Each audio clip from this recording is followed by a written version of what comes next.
তেখেতে মোক 1 লাখ টকা লোন লৈ দিছিলে অনুষ্ঠানটোৰ কাৰণে মঞ্চলৈ অনুৰোধ কৰিছোঁ আহিবলৈ কাৰণ তেখেতে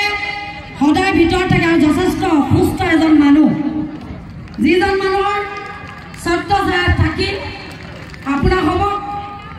আমাৰ মাজলৈ আমন্ত্ৰণ কৰিছিলোঁ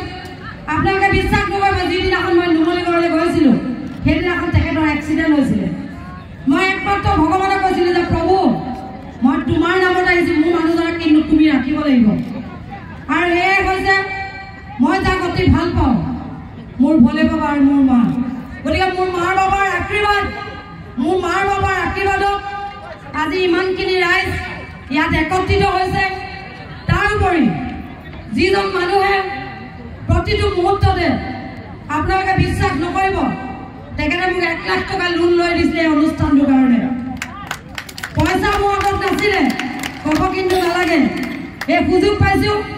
এই সুযোগত মই তেখেতক কৈছোঁ যে তেখেতে মোক এটা লোন লৈ দিছিলে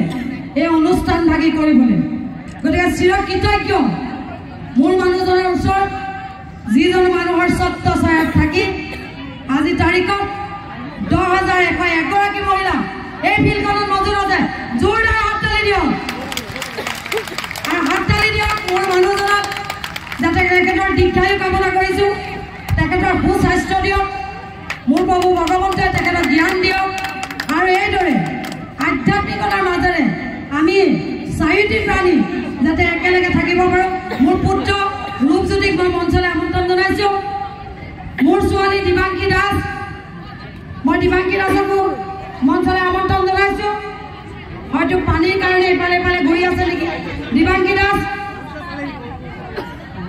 গতিকে এই সুযোগতে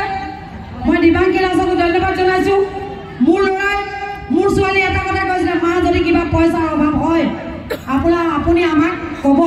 আমি সেই পইচা আপোনাক দিম গতিকে মোৰ ল'ৰা ছোৱালীসকলকো আপোনালোকে এটা জোৰদাৰ হাততালি দিয়ক আমাৰ এইটোৱে হৈছে পৰিয়াল আৰু এইটোৱে হৈছে আমাৰ সুখী পৰিয়াল গতিকে সকলোৰে ওচৰত কৃতজ্ঞতা জনাইছোঁ ধন্যবাদ জনাইছোঁ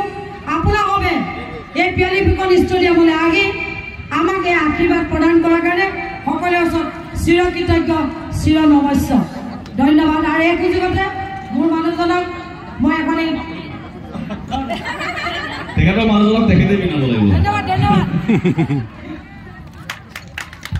তেখেতক এনেকৈ কাম কৰি যাবলৈ